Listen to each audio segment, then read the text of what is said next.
Editing first began in 1898 with nothing more than scissors and glue. Robert Paul, a famous British electrician, introduced editing to the world. Fast forward to 1924, the Moviola Midget was the first machine specifically designed for motion picture editing. It was invented by Iwan Serrier, a man from Leiden, Holland. Upon graduating college with a degree in electrical engineering, Serrier and his newly wedded wife moved to the States in 1903. Serrier loved taking pictures.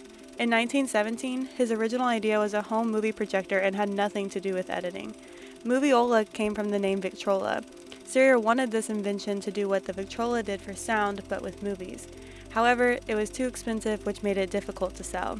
Serrier met an editor at Douglas Fairbanks Studios, who thought the Moviola could be used for editing with just a few adjustments. Serrier spent a weekend modifying the machine, allowing for film to be viewed while editing, which helped editors to make better cuts. The editors loved it, thus the Moviola changing editing forever. In the 1930s, the first flatbed editing tables were invented, Steinbeck and Kim. Wilhelm Steinbeck studied precision mechanics and electronics in Hamburg, Germany. The company first started off manufacturing electronic components for the radio industry, but it wasn't until 1952 that the idea to build their own film editing tables was introduced by Gunnar Bevier, a freelance engineer. And in 1953, the first Steinbeck flatbed editor was born.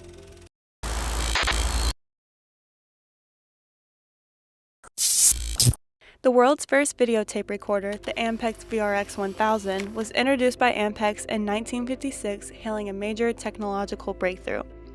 The VDR inventor, aka father of the videocassette recorder, was Charles Ginzburg. Ginzburg was from San Francisco, and upon graduation from San Jose State University, he worked for a radio station as a transmitter engineer. In 1951, Alexander M. Pignatov, the founder and president of Ampex, reached out to Ginzburg for help on a project. Ginzburg began working for Ampex in 1952 and led a research team that created a new design based from earlier machines that used very high speeds to run tape, which really pushed those machines. Their design was to run the tape at a much slower rate. Come 1956, the Ampex VRX 1000, later named Ampex Mark IV, was introduced and sold. CBS was the first to go on air with the VDR technology. In 1960, film editing evolves to new editing tables with InterSign handling optical sound, 16mm, 35mm, and being able to project the film in the editing room. And Kim Universal was running up to 3 pictures and soundtracks. Come 1961, Ampex came out with the electronic editor, which automatically made splices and editors no longer needed to physically cut or splice film and videotapes. However, it was difficult to use. The operator needed to press the record button exactly half a second before the edit was to take place, making it easy for mistakes and hard to fix. So, in 1963, Ampex presents the Editech, the new and improved electronic editor that allowed frame-by-frame recording control. Also in 1961, the on-time EECO 900 electronic editing controller was released by Electronic Engineering Company of California, being the first frame editing controller that used precise time codes.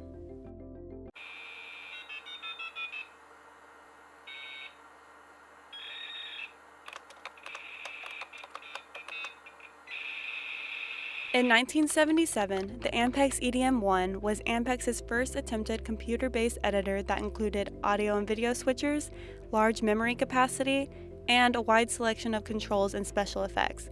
The EDM-1 was designed to complement the Ampex AVR-3. Combined, they were the ideal marriage, allowing post-production to achieve new artistic heights. EditDroid was a nonlinear computerized editing system developed by Lucasfilm in 1984. The EditDroid was a Laserdisc-based technology that simulated random access editing. However, the EditDroid was never a financial success and was sold to Avid Technology later on, which helped produce Avid 1. During this time, the EditDroid's competitor, Montage Picture Processor, won an Academy Award for technical achievement. It was the first system to use picture icons in an interface.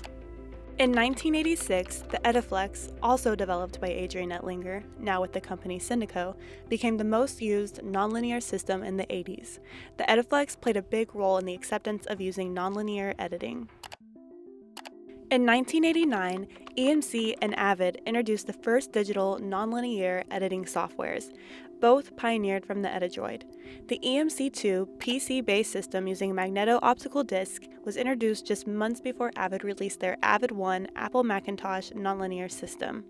One of the large problems Avid faced was the lack of storage and only being able to hold 50 gigabytes of storage at a time.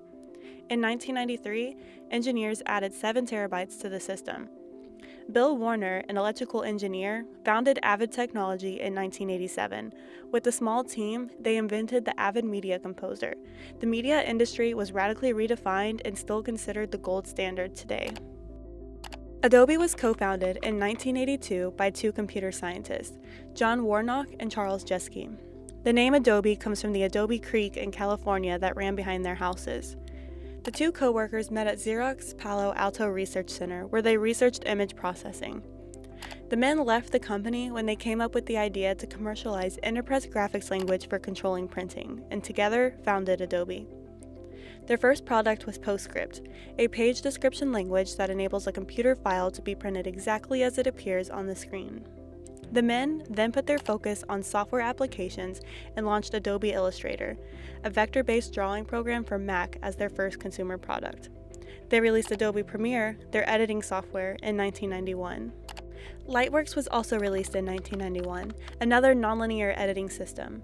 Lightworks has been used for numerous Hollywood feature films. However, it was mainly used by major studio productions until it became available to the general public in 2010 after EditShare bought Lightworks. Media 100, founded by John Molinary in 1993, was the first to launch an all-online editing system, meaning that editors no longer needed to transcode their footage into a lower resolution to edit. In 1998, Randy Hubelos from Macromedia hired a team from Adobe Premiere to develop a project called KeyGrip. However, when they financially could no longer further the development, it was purchased by Steve Jobs at Apple and became Final Cut. A year later, Apple releases Final Cut Pro and became a serious competitor to Avid and Adobe Premiere. Apple also made the software only available on Macs, which helped their financial turnaround. In 2003, Adobe Premiere temporarily leaves the Mac platform to rebuild and rebrands to Adobe Premiere Pro. In 2011, Final Cut Pro released Final Cut Pro 10. Completely rebuilt and rebranded, leaving its users with mixed reviews.